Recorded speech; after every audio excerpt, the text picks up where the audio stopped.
Jueves 11 de octubre, saludos señoras, señores, bienvenidos como cada día a este espacio, a nuestra revista de prensa, a nuestro repaso diario que hacemos por las portadas de los diarios que se editan en Córdoba, Diario Córdoba, el día ABC, también por la prensa digital, en este caso con Cordópolis, se nos acompaña como cada jueves Alfonso Alba. Alfonso, bienvenido. Muchas gracias. Director, como saben, de este diario digital Cordópolis. Bueno, hoy tenemos en la información, al margen del tema este de Mallorca, del que hablaremos también, un asunto en el que coinciden todos los periódicos y es una proyección que hizo ya el Instituto de Estadística, el INE, acerca de cómo será o cuántos y cómo seremos los habitantes de Córdoba de aquí a 15 años. Sí que vamos a empezar por eso y luego vamos al tema de Mallorca. Dice el diario El Día, 1 de cada 4 hogares será unifamiliar en apenas 15 años. También el diario ABC referencia a ese asunto. España ganará población, pero una cuarta parte tendrá más de 65 años en el año 33. Y el diario y Cordópolis también hace su referencia y habla de que Córdoba perderá 40.000 habitantes en 15 años. Bueno, es una cifra, es una estadística poco optimista. Paco Expósito, en el diario Córdoba, titula, lo he sacado por ahí, menos población, más envejecida y más sola. O sea, un panorama realmente que no es el más halagüeño. No, desde luego que no. Hay varios motivos, porque muchas veces dar las cifras en frío nos pueden dejar un poco en fuera de juego, ¿no? Pero hay motivos por los que la provincia de Córdoba va a perder 40.000 habitantes en 15 años, que a mí me parece alarmante. Incluso teniendo en cuenta que van a llegar 25.000 extranjeros más a la provincia, o sea, ni con la llegada de inmigrantes se va a frenar ese deterioro. El principal problema, según la proyección del INE, está en la inmigración interior. Los jóvenes cordobeses emigran cada vez más, salen del orden de 8, 9.000, 10.000 jóvenes cordobeses todos los años, que eso es lo que contribuye a que el crecimiento de la población sea negativo. Luego también está la escasa tasa de natalidad que tiene la provincia de Córdoba. Las parejas cada vez tienen los hijos más tarde, las mujeres que cada vez tienen los hijos más tarde, a partir de los 32, 33, 34 años incluso en muchos casos, y hay muchas madres que solamente tienen un hijo, o un hijo con 1,2. Con 20 y algo, que sabemos que este 20 y algo es por aquellas mujeres que tienen más de 2 hijos, ¿no? Esto, unido a que cada vez vivimos más años, a pesar de que cada año muere más gente de la que nace, provoca este decrecimiento vegetativo y otra cosa más grave todavía, que es que la población sea cada vez más mayor. La edad media de la población cordobesa en el año 2035, según la proyección del INE, es que rozemos los 48 años. O sea, es una edad media en la que nos señala que la mayoría de la población va a estar por encima de esos 48 años y que habrá muchísimos que estén ya jubilados. O sea, habrá más jubilados que personas cotizando, lo que nos conllevaría, si fuéramos un país, a una quiebra absoluta del sistema público. Pero somos una provincia que necesitamos recursos exteriores, y o se le pone una solución a esto, o Córdoba dentro de poco será una provincia despoblada con pueblos cerrados incluso. Porque hay una cifra, efectivamente los factores que tú has enumerado, coincido con todos ellos, pero el factor de la baja natalidad debería afectar a Córdoba igual que a Málaga, igual que a Almería, Granada, Huelva o Sevilla, que sin embargo van a crecer en ese periodo. Solamente perderán población la que más, de Andalucía, Jaén, la siguiente Córdoba y la siguiente Cádiz. Es decir, en Málaga, por ejemplo, se prevé un crecimiento poblacional de 250.000 habitantes, mientras que Córdoba pierde 40.000. O sea, que algo se estará haciendo mejor en Málaga que en Córdoba, cuando es mucho más atractiva Málaga que Córdoba para la población. Sí, desde luego es más atractiva económicamente. No es que eso fomente la natalidad más o menos es similar. Simplemente fomenta la llegada de más extranjeros, los inmigrantes. En España me parece que el INE proyectaba ayer unos 2,7, 2,8 millones los que llegarían al país en los próximos 15 años. Los inmigrantes se asentan más en zonas más prósperas económicamente, como Málaga, como Granada, e incluso como Huelva, y huyen de otras zonas menos prósperas, como sería el caso de Córdoba y como sería el caso de Jaén, por ejemplo, incluso algunas zonas de Almería y Cádiz. Cádiz, la que también pierde. Y Y unido a que los jóvenes de Málaga, los jóvenes de Granada y los jóvenes de Sevilla no se van tanto fuera como se van los jóvenes de Córdoba, porque los jóvenes de Córdoba no solamente se van al extranjero, se van a Málaga, se van a Sevilla y se van a Granada, que es donde tienen más oportunidades de empleo. Y ese es nuestro gran hándicap. Tenemos que convertir a la provincia de Córdoba en un lugar atractivo para la llegada de habitantes y para la llegada de vecinos, porque si no nos enfrentamos a un auténtico vaciado de la población. Estamos hablando que hace 5 años superamos los 800.000 habitantes y en 2035, según el INE, estaremos en 740.000 habitantes. O sea, una caída de población bastante dramática. Hay una información en el diario Córdoba que, bueno, no sé si confirma tu planteamiento, supongo que sí. Dice el diario Córdoba: los empresarios de Córdoba son los que peor ven sus negocios. Hay una estadística que es la de la confianza empresarial y, bueno, pues en general la cosa ha variado en los últimos meses. Había unas perspectivas de crecimiento y de progreso y unas proyecciones muy optimistas, han ido bajando, pero de Córdoba son los más pesimistas dentro del pesimismo generalizado que hay en Andalucía y que incluso en España se está moderando. Desde luego. Bueno, motivos creo que tienen. Aquí ya hemos visto que, aunque parece que la crisis la hemos ido dejando atrás, no para todo el mundo, ¿no? Hay mucha gente que se nos ha quedado en el vagón de cola, pero que los empresarios estaban empezando a hacer negocios. Lo que pasa es que el problema es que en estos años es como si no hubiéramos aprendido nada, ¿no? Como si Córdoba se hubiera dedicado, lo que hablamos muchas veces aquí, ¿no?, al monocultivo del turismo y al monocultivo del ladrillo, ¿no? Y del olivo, como mucho. Y del olivo. Y la agroindustria no la estemos desarrollando todo lo que debería desarrollarse, salvo honrosas excepciones como en el norte de la provincia, hay muchas cooperativas en el sur, ¿no? Y nos falta, aparte que yo creo que en la ciudad de Córdoba falta muchísima cultura empresarial. Y ese es un gran problema.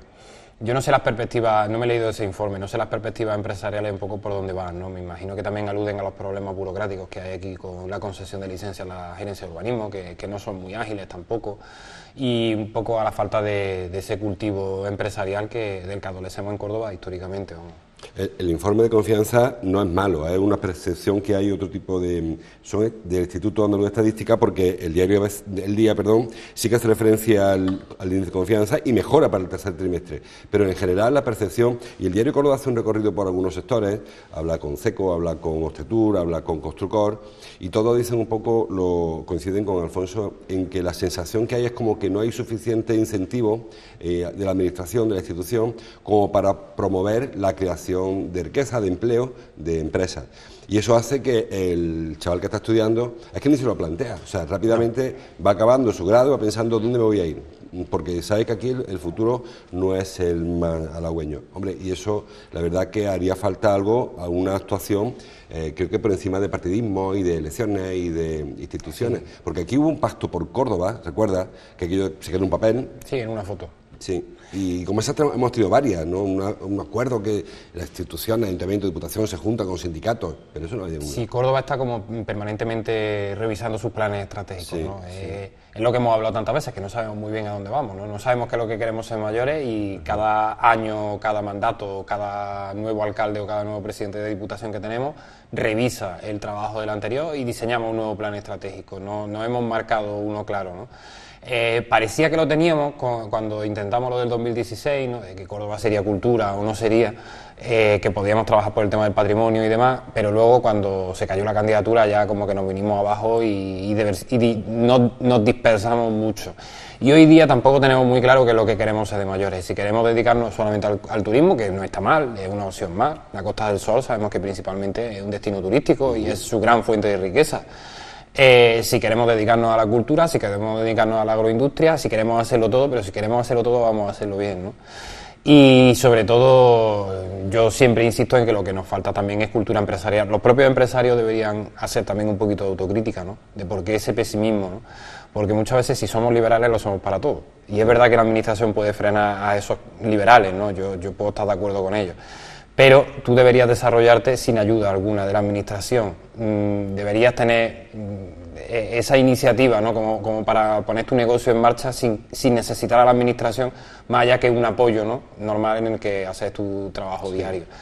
Pero ya te digo, es que creo que no tenemos claro qué es lo que queremos ser de mayores y ahí están las proyecciones del INE, ¿no? Sí, lo mismo, de mayores vamos a ser una provincia de personas mayores. Pero se ve una perspectiva muy cortoplacista, se trabaja con programas, hay varios programas en los periódicos de ayudas concretas para pero eso no marca, como dice Alfonso, una estrategia al menos a 20 años. No. Que permita, pues estamos viendo ahora, por ejemplo, un conflicto que tenemos en la Guerra de Palma con la concesión ayer de la licencia para la construcción de este parque comercial. No sabemos si queremos parques comerciales, si queremos apoyar el comercio de cercanía, si queremos apoyar la llegada de grandes inversores. Tenemos productos, por ejemplo, gastronómicos, la Feria de Villanueva de jamón este fin de semana, la semana pasada del queso, pero parece que no se aprovecha nada, que como que son cosas que salen como la seta, espontáneamente, y que no somos capaces de aprovechar nuestro capacidad, ¿no? Desde luego, y aparte que no sabemos proyectarnos hacia el futuro, ¿no? Porque no sabemos pensar la ciudad cómo será dentro de unos años. Y hay modelos, tanto Madrid como Barcelona, sin ir muy lejos, incluso la propia ciudad de Málaga, y por supuesto hay modelos tanto en Estados Unidos como en China, como en Francia, etcétera, ¿no? De un poco por dónde van a ir los tiros. Estamos viendo como las grandes cadenas comerciales están quebrando por Amazon, y en Córdoba estamos creando nuevos parques comerciales, cuando hay centros comerciales como el Arcángel, que están vacíos. Eroski se fue y no han sido capaces de llenarlo. Había un centro comercial también, del que ya no se habla, en la zona de Rabanales, y yo no he visto todavía que se haya puesto ningún ladrillo, ¿no? Vemos como incluso las franquicias del centro de Córdoba tienen problemas, ¿no? Porque está habiendo un cambio de paradigma y tampoco sé si la ciudad se está adaptando a ese cambio de paradigma, ¿no?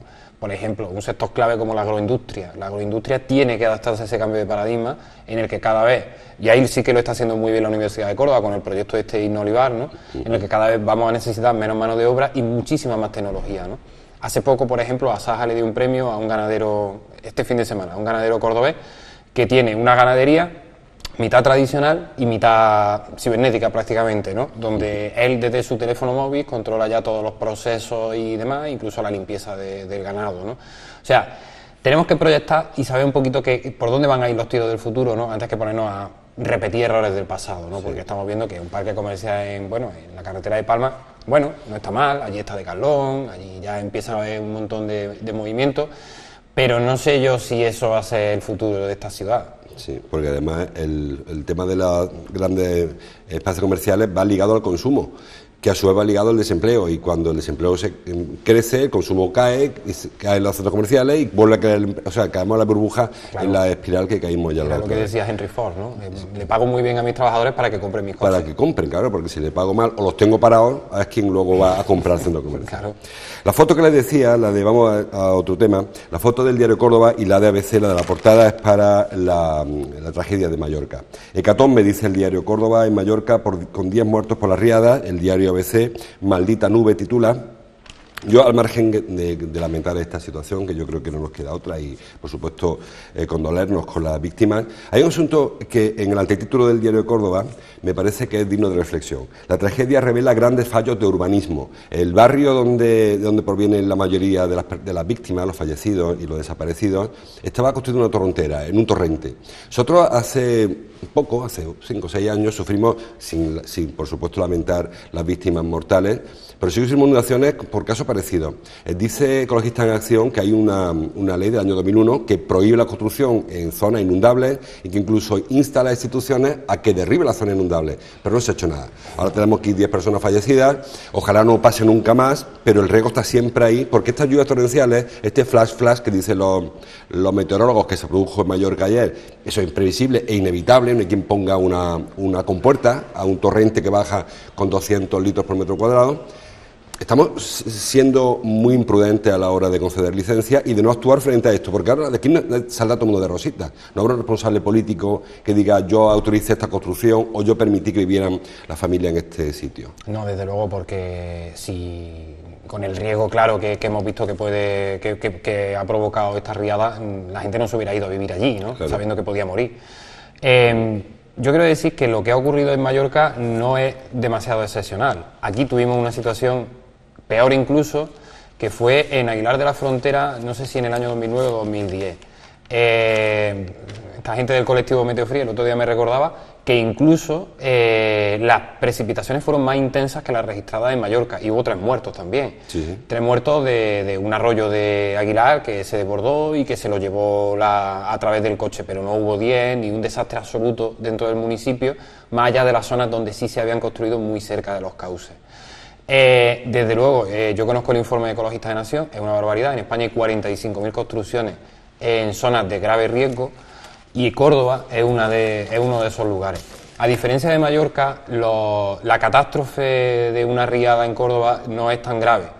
Bueno, no es tan grave relativamente, porque es muy difícil que el Guadalquivir se convierta en minutos en un torrente como el que se convirtió el arroyo este. Anegación, pero no habría el torrente que... Claro, había una anegación como la que vimos en el aeropuerto en el año 2010, que en 4 horas el agua llega a tu casa, pero tú tienes 4 horas para salir de tu casa. Y aparte no hay la corriente que te lleva, o sea, siempre puedes tener una capacidad de salida. Bueno, depende, porque había sitios en la zona del aeropuerto donde que el agua llegó por encima de las casas y ya hubo corriente incluso allí, pero no hubo daño a las personas, hubo daño a los animales, hubo muchísimos daños materiales, pero no hubo daño a las personas. Aún así es un grave trastorno para la vida de la gente que vive en estos sitios. Sí que hay otras zonas en Córdoba, como por ejemplo el arroyo Hondo de Moriles, como por ejemplo el río Cabra en la zona de Aguilar de la Frontera. También hay una zona de Puente Genil que tiene graves problemas, Peñarroya, La Granjuela, etcétera. Hay muchas zonas marcadas ya por la Confederación Hidrográfica como puntos peligrosos. Y en Córdoba creo que vivían en torno a 40-45.000 personas en zonas potencialmente inundables. Excepcionalmente peligrosas eran menos, pero no eran menos de 10.000. O sea, ahora lo que ha hecho la Confederación, y fue una cosa que ocurrió hace 2 años, es aprobar un decreto en el que se prohíben las nuevas construcciones donde hay una zona de riada a 500 años que se llama, ¿no? Que es una vez cada 500 años el río va a llegar allí, ¿no? Entonces ya se prohíbe, no tanto como construir, pero sí construir en una planta baja. Por ejemplo, aquí donde estamos ahora mismo en el sector sur, ya es imposible construir aparcamientos subterráneos. Bajo cota, sí. Y en la primera planta, en la planta baja, no puedes ubicar una vivienda, sino que tienes que ubicar una oficina fácilmente evacuable. Sí. Evacuable. Ya la Confederación, digamos que ha tomado carta en el asunto. Pero ¿qué es lo que ocurre con todas las casas que se han construido ya sobre el cauce, que son muchísimas? ¿Qué es lo que ocurre con todo un barrio como este, ¿no? Que pasó en el año 63, que tampoco que nuestros abuelos lo recuerdan, ¿no? Nuestros padres incluso, que la riada estaba por encima del larguero de la portería del estadio del Arcángel. O sea, que eso puede volver a ocurrir y que está ahí el río, ¿no? Que lo tenemos como esta gran amenaza. Se construyó el barrio, se han construido tantísimas viviendas. ¿Qué hacemos ahora con todas esas viviendas? ¿Las demolemos todas? La verdad que es muy difícil, pero que cuando vemos que pasan estas cosas nos echamos luego las manos a la cabeza. ¿De quién es ahora la culpa? ¿Del técnico que hace 20 años firmó algo que era posible? Claro. ¿Del constructor que lo hizo? ¿Del político que aprobó la obra? Simplemente yo creo que se debería tomar en serio todo esto del cambio climático, porque, por ejemplo, yo no estoy muy de acuerdo con el titular de ABC, de maldita nube. Esto va a ser el futuro también, del que hemos hablado antes. El cambio climático va por aquí. Cada vez el agua va a estar más caliente en el Mediterráneo y estas gotas frías van a ser más intensas, más habituales y más salvajes. Ahora tenemos un huracán, creo que está por ahí por el Atlántico, que lo mismo llega, el huracán Leslie, ¿no? A Canarias, sí, pero pasa que llegará como tormenta, pero llegará a Canarias. Claro, pero dice un huracán. Esto cuando ha pasado, ¿no? Tuvimos Vince también, ¿no? Aquí en Córdoba, que fueron 80 litros y la que lió, ¿no? Imagínate 250 litros como ha caído en este pueblo. Si caen 250 litros en Córdoba, ¿qué es lo que ocurre? Sí. Bueno, pues subiría eso un par de metros en las calles y se inundaría el Guadalquivir y tendríamos que estar lamentando lo que no se está haciendo ahora, porque además el Guadalquivir con una cuenca muy regulada, muy regulada, que el 90% del cauce está en pantanos. Se supone que podría hacerse algo más por evitar ese tipo de afectación a las personas, ¿no? Pero bueno, el Guadalquivir es un canal de riego, sabemos todos, no es un río ya, y que se utiliza para que los regantes, sobre todo del curso bajo del Guadalquivir, puedan contener el tapón salino del arroz en Sevilla, o para que puedan llevar al regadío todo lo que antiguamente era de secano. Yo cuando era pequeño siempre lo digo, el olivar era de secano, ahora todo el mundo riega los olivos. Bueno, pues tenemos que echarle más agua y tenemos pues lo que tenemos. Bueno, más cosas. Dice el diario, lo he leído por ahí, no sé en qué periódico, creo que lo tenéis vosotros, la ocupación de este puente. Sí. Una ocupación muy alta, la que se prevé para el puente que comienza mañana que es Día del Pilar o Día de la Hispanidad, cada cual que celebre lo que le parezca mejor. Hoteles y viviendas turísticas de Córdoba rozan el lleno durante este puente, titula Cordópolis. Por completar la información, o por completarla yo, dice el diario Córdoba, el Festival de las Callejas y Utopía sirven de prólogo al puente del Pilar. Bueno, estamos viendo cómo Córdoba se desestacionaliza, aunque sea a la fuerza, sí. Porque el Pilar no lo hemos puesto nosotros fuera de mayo. Pero sí que es verdad que se está saliendo el tema de las callejas muy interesante, hemos hablado de Flor también, que será dentro de un par de semanas, creo que Flora. Sí, el fin de semana que viene. En noviembre, o sea, a finales de octubre. E intenta pues ocupar otros espacios. Hablamos antes de la necesidad que tiene Córdoba de inventarse otro tipo de estrategias de riqueza, de creación de riqueza. Las callejas parece que empieza a funcionar y que de nuevo vemos cómo son iniciativas privadas, en este caso de Manuel Ramos Gil, que por cierto el mismo que está promoviendo este gran desfile, macro desfile del caballerizo, hace tiempo luego hablamos de él, ¿no? Pero bueno, parece que se inventan cosas. Sí, no, desde luego parece que Córdoba se ha redescubierto o ha descubierto su otoño, ¿no? El otoño, que es una fecha como la primavera, ¿no? También puede llover, pueden venirnos otoños malos, pero que es un otoño muy agradable el que tenemos en la ciudad. Desde que ha empezado, no ha habido fin de semana en el que no nos hayamos tenido que multiplicar los periodistas para cubrir tantos eventos. Yo, por ejemplo, que tuve que trabajar el sábado pasado, escribí 4 crónicas la noche del sábado. Estaba como poética, había conciertos de La Corredera, el ballet de Víctor Ullate inaugurando el Gran Teatro, y además teníamos el concierto de Rafael en el Teatro de la Cerquía. Sí. Yo no recuerdo en Córdoba momentos o fines de semana con tanta concentración de actividades y de eventos como los que están ocurriendo en este otoño. Y todos llenos. Y todos llenos, o sea, que hay público, hay demanda, ¿no? Lo que quizás no había antes eran ideas, ¿no?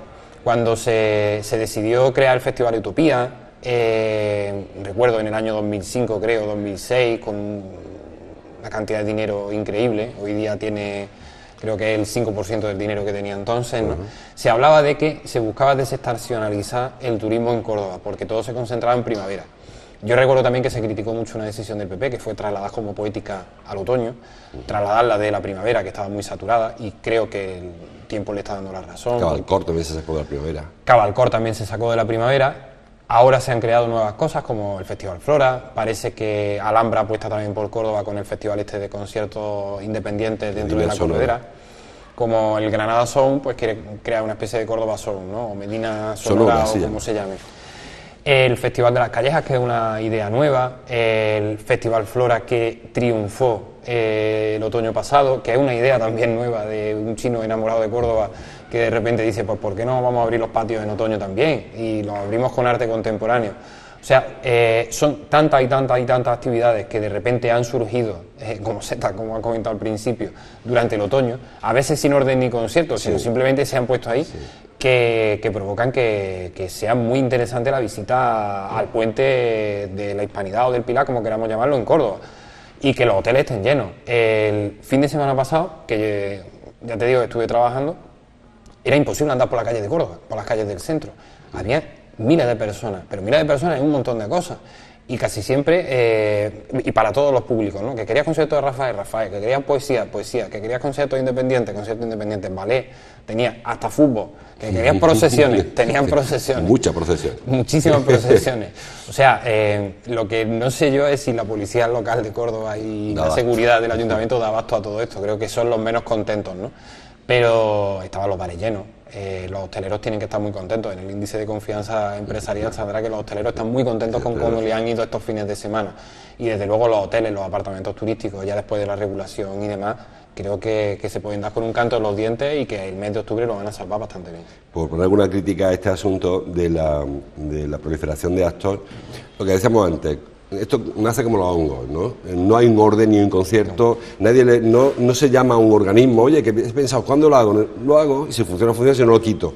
Con poca participación pública, con mucha iniciativa privada, con poco dinero, por cierto, son eventos que uno es porque Mau San Miguel o Alhambra pone la pasta a la Corredera, el otro porque Casa de las Cabezas pone en marcha el de esto, el otro porque el chino que quiere hacer el hotel en la calle de las Flores hace su... Pero parece como que hay poco orden. La sensación que da desde fuera es que si no hubiera esa iniciativa, que tampoco me parece mal, que la empresa privada sea la que se encargue de esto. De hecho, yo creo que el mecenazgo que tanto hemos echado de menos en esta ciudad está resurgiendo. También está resurgiendo quitando la calle de las Flores, que es una iniciativa exclusivamente local, por la gente de fuera. Sí. Porque en Córdoba ha costado mucho trabajo que las empresas locales apoyen algo. No sé, no hay patrocinio ni del Festival de la Guitarra ni de prácticamente nada. Y luego también una cosa que sucede es que el ayuntamiento está alquilando sus espacios. El ayuntamiento alquila el Teatro de la Cerquía para grandes conciertos. Este fin de semana, por ejemplo, Cajasú, BBK organiza el I Like Festival con conciertos también de música independiente como Vetusta Morla y demás, y va a llenar el Teatro de la Cerquía. El fin de semana pasado fue Rafael, el anterior fue Sergio Dalma. O sea, prácticamente todos los fines de semana hay conciertos, pero porque el Gran Teatro no los programa el IMAE, sino que lo saca, sí, lo alquila, lo saca al alquiler y se lo quedan distintas promotoras y está muy bien. Creo que en algunos conciertos el IMAE se colabora económicamente con algo mínimo y en otros simplemente abrir la puerta y poco más. Pero es verdad que muchas veces es como sin orden y concierto, es como ¿por qué todo a la vez?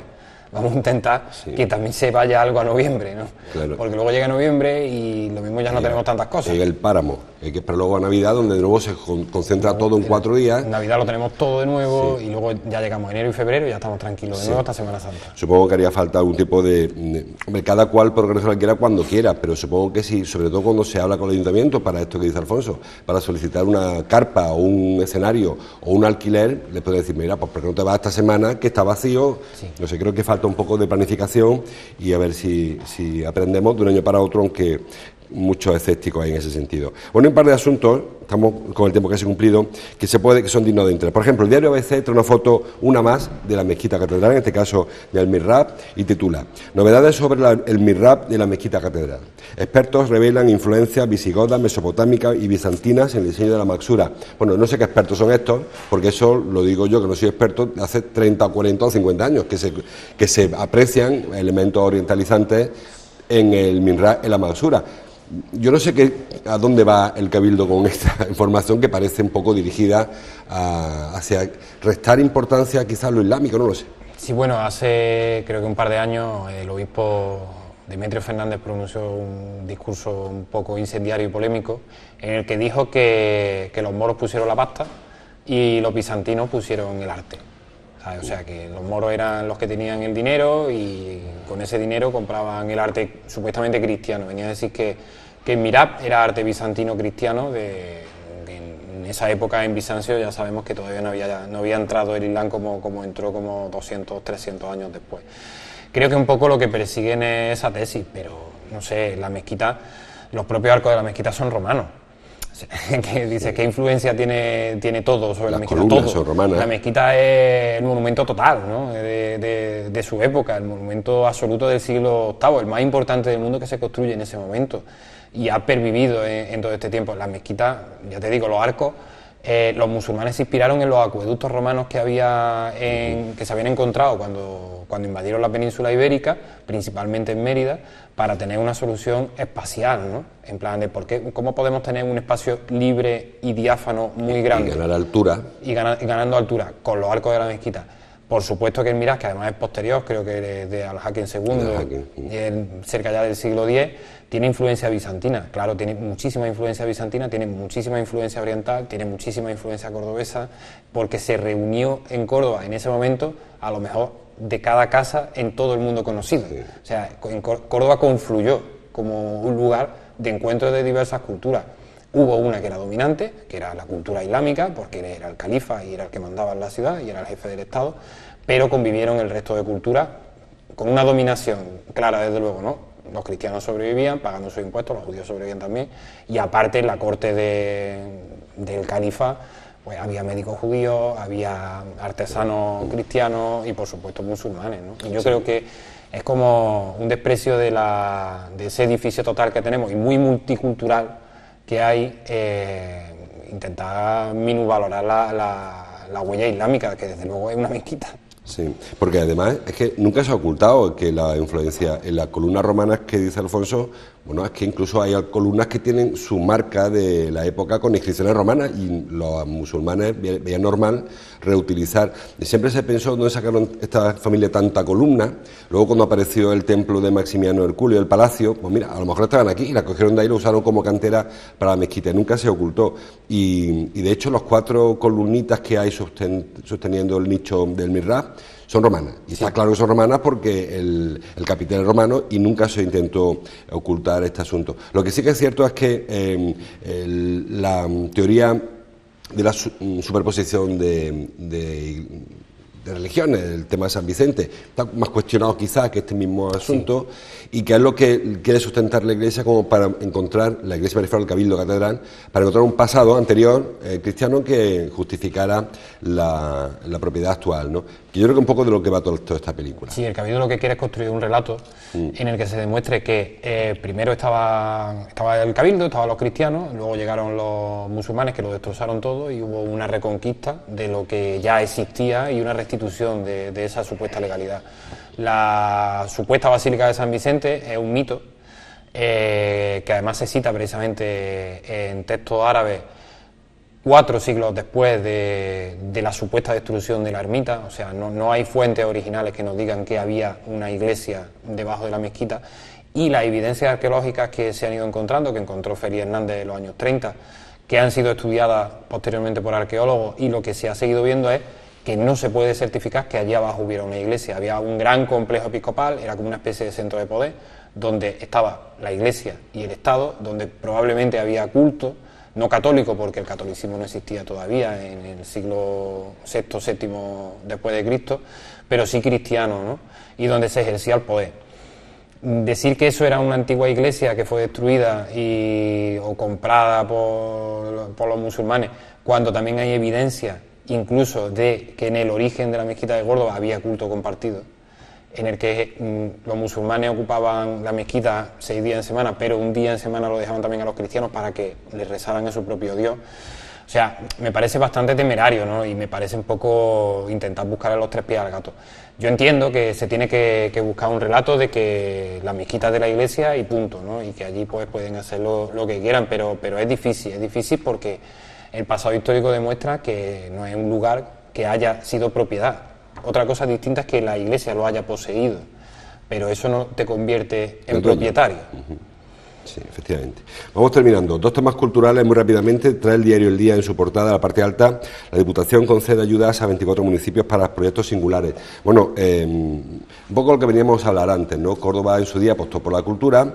Hubo muchas iniciativas muy interesantes. Hablo de Escarpia, hablo de Demencia, hablo de bueno, por esto es que algunos se han consolidado, otros han caído en este periodo de tiempo, pero a lo mejor falta una proyección, una política más global, más con una perspectiva, ¿verdad? Parece como que son, otra vez volvemos a lo de antes, un proyecto que surge en un pueblo, le echo un dinerillo, a ver si lo aguanto, sí. Pero hay una falta de estrategia, quizás me lo parece a mí, por parte de ahora del gobierno actual y de la anterior del PP y la anterior del PSOE, porque en este caso son los 3 partidos los que han dirigido la cultura en la Diputación. Sí, está muy bien que el arte no lo llevemos a los pueblos, de hecho tienen una grandísima acogida, porque la gente de los pueblos está deseando que pasen cosas al lado de su casa también, ¿no? Pero es verdad que falta como sostenerlo en el tiempo. Hay festivales de arte contemporáneo que tienen un director, pero que el año siguiente no le gusta al consejero de turno y ponen a otro, y al año siguiente tampoco le gusta y ponen a otro. Entonces pierde toda la esencia, pierde como toda esa perspectiva. Yo creo que falta un liderazgo de un organismo muy importante que tiene la Diputación en el área de cultura, que es la Fundación Botí, desde la que se podrían hacer muchas cosas, y me consta que se están trabajando en una actualización de la programación de la Fundación Botí que pueda llevar también el arte contemporáneo y programar este tipo de festivales en los municipios. Pero está claro que aparte del dinero muchas veces hacen falta las ideas y la planificación a largo plazo. Sí. Y luego otra cosa a lo que yo me refería, ahora desde que se celebra, no sé, Escarpia, que es en el verano, hasta el verano siguiente en el Carpio no hay nada. No. Es decir, que no hay un intento de hacer eso durante el resto del año, mantener algún tipo de actividad para promover otras actividades culturales. Algo habrá en los pueblos, no digo que no haya nada, pero al nivel en el que nos acostumbran luego en verano y no hay nada. O sea, que parece como que se salpican unas pocas de subvenciones, unas pocas de proyectos singulares y se acabó. Sí, yo aquí tengo mi propio debate. Yo pienso que, por ejemplo, festivales como Poética necesitan un director contratado todo el año, pero que trabaje programando pequeñas cositas para recordar que durante una fecha concreta en Córdoba va a haber un festival internacional de poesía, ¿no? Como eso ocurre, por ejemplo, con el Festival de San Sebastián, el Festival de Cine de Sevilla, de Málaga, tantísimos sitios, ¿no? Entonces, en los pueblos, pues una Escarpia, que va a durar 2 semanas, creo que dura, o 3 semanas en verano, pero tú estás trabajando, ¿no? Durante el resto del año, estás organizando pequeñas cositas, haces una exposición permanente en el pueblo, o intentas traer un artista contemporáneo que te dé una charla, pensar, ¿no? Y promocionar un festival que luego eclosionará en su fecha en concreto. Por ejemplo, en Fuenteovejuna me consta que sí que lo están haciendo muy bien, incluso están trabajando en un centro de interpretación de la obra de Lope de Vega, ¿no? de Fuenteovejuna, para que haya algo permanente allí y que no una vez cada 2 años sea la famosa representación popular que se llena el pueblo, que va gente de todos sitios. Este año ha estado la presidenta de la Junta incluso, ¿no? Pero que... Cada 2 años. que es cada 2 años, y por lo menos que permanezca, ¿no? Que la gente vaya a visitar Fuenteovejuna o diga, mira, este es el pueblo en el que Lope de Vega escribió esta obra. Y ahora mismo, ¿qué es lo que hay? Pues tú llegas a Fuenteovejuna y te encuentras todo cerrado, lo único que puedes llegar es un bar y preguntarle al dueño, ¿no? Pues que tenga un centro de interpretación con un horario más o menos accesible, o que, en fin, que haya algo, ¿no? Creo que en eso estamos totalmente de acuerdo para que la cultura sea permanente y no una cosa estacional. Claro, y además que se conciba la cultura como una fuente de creación de riqueza, porque hasta ahora es una especie de ocio, vamos a darle un regalito, y yo creo que no se trata de eso, de que no se puede concebir la cultura de Hinojosa con la vaquera como si fuera el regalo que hace la Diputación para que los vecinos tengan durante ese fin de semana actividad. Para que estéis entretenidos. Claro, yo creo que ese es un error de concepto. No, desde luego que no. Se tienen que dotar, porque todos los pueblos de Andalucía, no solamente de Córdoba, tienen bibliotecas, tienen centros de la cultura, casas de la cultura. Se tiene que dotar de una programación a todos estos sitios. Una cosa muy interesante que sí que hacía la Diputación tiempo atrás era que contrataba dentro de sus programas de cultura espectáculos itinerantes que iban por los pueblos, pues iban llevando teatro, iban llevando exposiciones, iban llevando charlas, cultura. Estas cosas que se hagan al año y que pues al final es trabajo, es empleo. Sí, industria local además. Industria local, pues en esta comarca pues lo va a llevar la compañía tal, en esta comarca lo llevará la compañía no sé cuánto. Creo que haría mucho más por llenar esos espacios que ya existen, ¿no? Porque no vale con construir un teatro y ya está. O sea, ahora tienes que llenar el teatro, que es lo que por ejemplo ahora está ocurriendo en Córdoba, ¿no? Con todos los teatros que tenemos, el Góngora, la Cerquía y el Gran Teatro, que es que hace 10 años solamente teníamos el Gran Teatro. O sea, ahora se están llenando los grandes teatros porque se están programando cosas. También es verdad que se está sacando al alquiler a la iniciativa privada, pero la Diputación perfectamente, con la ayuda de los propios ayuntamientos, podría organizar exposiciones y espectáculos itinerantes. Y ya para terminar, ahora sí que estamos fuera de hora, trae el diario El Día una información en su portada, dice: artistas plásticos cordobeses crean un grupo por un arte independiente, se llama Córdoba Contemporánea. Bueno, es algo que lamentablemente, digo lamentablemente, porque no siempre han funcionado estos grupos. Nos encontramos que hay un grupo que se une, esto hay que acabar, hay que cambiar esto porque hay Córdoba un páramo, la cultura, y se crea otro grupo. Aquí hay gente conocida, Francia Arroyo, está Pepe Punta, está José María Serrano Carriera, en fin, una serie de autores más que reconocidos. Son Belmonte, creo que también. Belmonte también está aquí en esta relación, José Manuel Belmonte. Son escultores y pintores. Bueno, es interesante que el mundo de la cultura se mueva, sí, que sea activo, porque por concepto, por definición, los artistas plásticos son vanguardistas, son por definición activos, pero lo que, no sé si la reflexión tuya es más que la mía, ¿no? Porque yo he visto de estos varios ya en los últimos años, grupos que se crean, que luego se desinflan. Sí, de hecho ha habido como grupos que han ido en contra de algunos de los artistas que estamos viendo aquí, sí, ¿no? Sí, o sea, aquí se han creado colectivos y contra colectivos. El arte cordobés, bueno, el mundo de la cultura cordobés, y yo creo que nacional en el fondo, porque esto es una cosa global, ¿no? Vive permanentemente en guerra civil, ¿no? Y enfrentado entre sí. Yo creo que todo lo que lleva una firma, en el fondo, provoca un atrincheramiento y provoca este tipo de celos y de enfrentamientos. Todo lo que sea unión está bien, y todo lo que sea colectivo también está bien si va a defender algo en concreto. Hay que ver un poco qué es lo que quiere este grupo, ¿no? Y por qué quiere trabajar, ¿no? ¿Qué defensa del arte contemporáneo quiere hacer en Córdoba? Pero bueno, es lo que tú dices, la reflexión, ¿no? Es como otro grupo más, ¿no? Que se crea en la ciudad, que ahora seguramente a los de enfrente no les gustará tanto, a los que están en un lado pues les gustará menos, y los que estén por detrás pues seguramente los criticarán y lucharán todos a muerte.